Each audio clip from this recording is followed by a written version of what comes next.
बिस्मिल्लाहिर्रहमानिर्रहीम, अस्सलाम वालेकुम। मैं हूं शहजाद हुसैन भट्ट और आज फिर नए वीलॉग के साथ हाजिर खिदमत हूं। नाज़रीन, इमरान खान ने बिलाखिर अपने भी आस्तीन के सांपों को आज खींच दिया है। वो मुसलसल धमकियां दे रहे हैं, वो मुसलसल लॉन्ग मार्च का रवां माह में ही करने का ऐलान कर चुके हैं। इस पर बात करते हैं और इसके साथ साथ मरियम नवाज़ का जाना ठहर गया है और सहूलतकार बनेगा अब नैब। जबकि कराची से चोरी जो गाड़ी हुई थी उस गाड़ी के मुतल्लिक और फैसल वावडा के मुतल्लिक भी हम आपसे बात करेंगे। तो सबसे पहले आगाज़ करते हैं। साबिक़ वज़ीर आज़म इमरान खान कप्तान कहता है कि जो तमाम मेरे अहम अफराद हैं उन तमाम अफराद को भी मेरा बयानिया जो है वो अब खुल कर देना पड़ेगा। आज इजलास की सदारत करते हुए उन्होंने अपने करीबी साथियों को भी ये बात क्लियर कर दी है कि मैं आस्तीन के सांप जो है वो अब कुचल दूंगा और जो मेरे दोस्त हैं उनको मेरा बयानिया जो है वो वाज़िया तौर पर खुल कर सामने लाना होगा। इसके साथ साथ खान साहब ने लॉन्ग मार्च का भी जो ऐलान कर रखा है, हम आपको लॉन्ग मार्च के हवाले से भी तफसील से बताते हैं कि लॉन्ग मार्च अब तक खान साहब ने जो किए हैं इससे कबल 3 लॉन्ग मार्च भी वो कर चुके हैं। लेकिन इससे कबल मैं एक बात ज़रूर आपको कहूँगा। एक मुख्तदर शख्सियत से आज लंच पर मुलाकात हुई थी, तो मैंने उनको कहा था कि खान साहब का ये लॉन्ग मार्च 3 तो पहले हो चुके हैं, अब चौथा जो रवा माह में उन्होंने ऐलान किया, अभी तारीख तो दी नहीं है उन्होंने, तो इसी रवा माह में तारीख दे देंगे इस मंथ की या वो अगली मंथ की किसी की देंगे, लेकिन होना है। खान साहब ने ये तो बात क्लियर कर दी हुई है।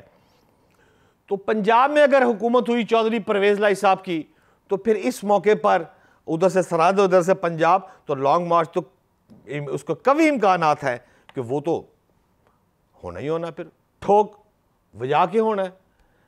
जबकि हमारी उस मुख्तदर शख्सियत से मुलाकात के दौरान उन्होंने मुझे एक बड़ा अजीब सा फ़िक्रा कहा। उन्होंने कहा कि भट्ट साहब, बात यह है कि लॉन्ग मार्च की कॉल दे भी दी गई तो पंजाब से लॉन्ग मार्च जो है वो नहीं जाएगा आगे।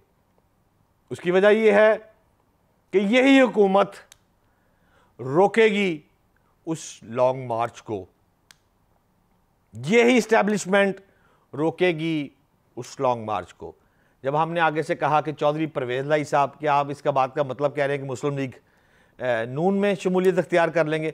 उन्होंने कहा ऐसा कुछ नहीं होगा, इसी तरह पे सब ने नौकरी करनी है, पुलिस ने भी करनी है और दूसरे इदारों ने भी नौकरी करनी है। लिहाजा अगर लॉन्ग मार्च हुआ भी तो यही पंजाब हुकूमत ही उस लॉन्ग मार्च को कैसे रोकेगी?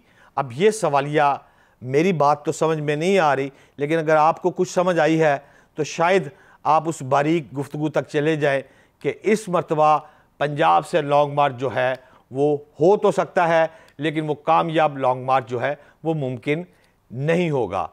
इसके साथ साथ हम आपको ये भी बात करते चले कि लॉन्ग मार्च इससे कबल इमरान खान साहब ने जो किए हैं वो 3 लॉन्ग मार्च जो है वो अब तक उन्होंने किए हैं। पहली कोशिश जो थी वो 2014 को, आपको याद है, जो 126 दिन का धरना हुआ था पाकिस्तान अवामी तहरीक के साथ मिलकर जो धरना दिया था वो 126 दिन जारी रहा था। और आपको वो भी याद होगा सुप्रीम कोर्ट के बाहर जब बैठे हुए थे तो उसके बाहर शलवारें लटका दी, वो सारे मामलात, वो लंबी कहानी है। मुख्तसरन वो आर्मी पब्लिक स्कूल पर होने वाला एक बड़ा जो सानिया था, उसके बाद फ़ौज की मदाखलत पर वो धरना जो था वो ख़त्म हो गया था और सुप्रीम कोर्ट में जो कमीशन था वो धांधली पर बनाया गया था। इसी तरह अवामी तहरीक की FIR भी दर्ज की गई थी सानिया मॉडल टाउन की। एक तो ये हुआ था 2014 का धरना। दूसरा धरना इमरान खान ने लॉकडाउन का ऐलान किया था, पनामा पेपर्स के बाद था, जिस पर अटक से सारी रात पुलिस और PTI का जो था ना तसादम, बड़ी सर्दी थी उस ज़माने में, मुझे याद है रिपोर्टिंग करते थे, तो उस सर्दी में जो धुंध थी ना वो बहुत ज़्यादा थी और इतने शेल चले थे कि वो ऐसे फील हो रहा था कि जैसे वो धुंध है, जबकि वो शेल जो थे उनकी भारी मिकदार फायर किए गए थे। इसके बाद सुप्रीम कोर्ट ने पनामा पेपर पर अस्कूत नोटिस भी ले लिया था और वह धरना फिर मौखर कर दिया गया था। शेख रशीद और इमरान खान साहब उस वक़्त में सुप्रीम कोर्ट में पटिशनर बन गए थे। सुप्रीम कोर्ट ने फिर नवाज शरीफ को नाअहल करार दे दिया था। और तीसरा धरना जो था वो अभी 24 या 25 मई की बात है को दी थी। इम्पोर्टेड सरकार जो थी नामंजूर का स्लोगन के साथ आया था। गिरफ्तारियां, छापे सरहद से आई, पंजाब से, लाहौर से, असलम इकबाल और दीगर हमारे दोस्त जो थे, मियां महमूद रशीद और सबसे बड़ी हमारी हेल्थ मिनिस्टर जो है सड़कों पर, ये सारों को चोटें वगैरह लगी और बिलाखिर इस्लामाबाद पहुंचकर धरना जो था उसको भी ख़त्म करने का ऐलान कर दिया गया था। 3 धरने ये हो गए। अब चौथा धरना जो है उसका ऐलान रवा माह में खान साहब ने फरमाया है कि मैं कर दूंगा।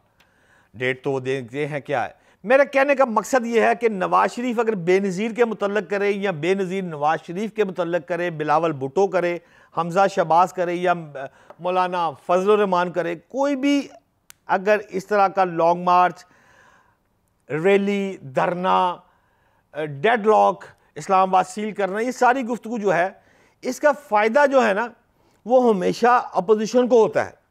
और मैं समझता हूँ खान की जो मकबूलियत में तेज़ी से इजाफा हुआ है उसकी वजह भी यही है बात कि वो बिल्कुल ऊपर आके खेल रहा है, वो तेज़ यॉर्कर मारता है और वो ऊपर आकर जो बात कर रहा है कि मैं फिर ये धरना दूंगा, मैं ये कॉल करूंगा, मैं आ रहा हूं।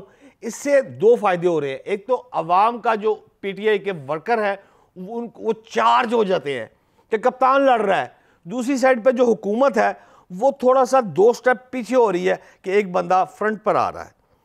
अब ये धरनों की जो सियासत है, इस धरनों की सियासत की वजह से मैं समझता हूँ कि खान साहब मुस्तकबिल में अपनी मंजिल के काफ़ी करीब हैं। लेकिन होता क्या है उस पर आने वाला वक्त ही बताएगा। आज सदर मुमलिकत आरिफ अलवी साहब ने भी एक निजी चैनल से बातचीत करते हुए काफ़ी अहम गुफ्तगू की है और उनमें जो दिलचस्प गुफ्तगू मुझे फ़ील हुई, उन्होंने सोशल मीडिया के हवाले से जो बात की बड़ी अहम थी। उन्होंने कहा सोशल मीडिया से पूरी दुनिया जो है वो इस वक्त परेशान है कि ये एक अलार्मिंग सूरत हाल के तौर पर ये टूल जो है वह सामने आ गया है। उन्होंने कहा कि सोशल मीडिया की फ़ेक न्यूज़ पर जो काबू पाना है ना वो इस वक्त की ज़रूरत है।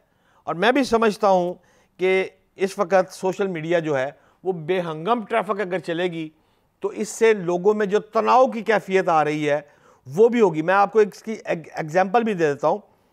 चंद दिन कबल की बात है, मैं दफ्तर की मस्जिद में ही नमाज़ पढ़ने जा रहा था तो मैंने मोबाइल से देखा अताउल्लाह तारड़ की तस्वीर के साथ लिखा हुआ था कि जो लंदन से वो गाड़ी वाला वाक़या आपको याद होगा, लंदन से वहाँ चोरी का पर्चा हो गया और यहाँ पर आ गई पाकिस्तान।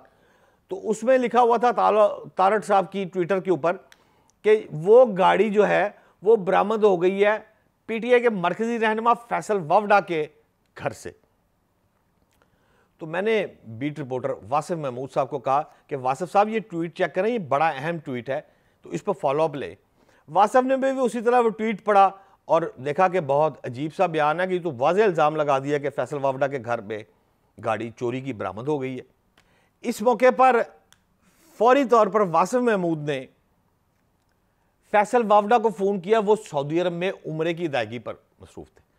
उन्होंने पूरी बात सुनने के बाद कहा कि आप लिखें और बड़ी गलीज़ गुफ्तगू अताउल्लाह तारड़ शाह के मुतल्लिक उन्होंने लिखवा दी कि अताउल्लाह तारड़ को मैं अपना ड्राइवर ना रखूं और ये ना करूं या वो ना करूं। लंबी एक मुनासिब अल्फाज नहीं है जो मैं आपके सामने पेश करूं, वो अताउल्लाह तारड़ के मुतल्लिक उन्होंने लिखवा दी। मैं वापस कमरे में आया हूं तो मेरे टेबल पर 2 पेजेस आ गए। एक था अताउल्लाह तारड़ का बयान, गाड़ी चोरी फैसल ववडा घर से पड़ गई। दूसरा वर्शन रिबटल फैसल ववडा का वो सामने आ गया। जब दोनों पेजेस को देखा तो मुझे शक सा गुजरा। मैंने जब उस ट्वीट को, जो मैंने खुद ही कहा था, मैंने उस ट्वीट को जब चेक किया तो उस पर अताउल्लाह तारड़ की थी पर वो वेरीफाइड ट्वीट नहीं था। जब मैंने मजीद तहकीक की तो मुझे खुद बहुत शर्मिंदगी महसूस हुई कि ये जो दोनों टिक्कर मैं अभी चिलवाने लगा था, फैसल ववडा का वर्शन और अताउल्लाह तारड़ का वर्शन मेरे पास तो मौजूद है, फैसल ववडा ने कहा हुआ है। तो बहुत वो घटिया हरकत थी अगर वो चल जाती। ना मैंने तहकीक की, ना मेरे रिपोर्टर ने की, ना फैसल वावडा ने की, और ना तारड़ को ये परेशानी हुई कि उसके नाम से जो ट्विटर बना हुआ है उस पर क्या चल रहा है। ये सानिया है हमारे मुल्क का, ये हम सब की ज़रूरत है, ये हम सब की जिम्मेदारी है कि हमें फेक न्यूज़ पर काबू पाना है।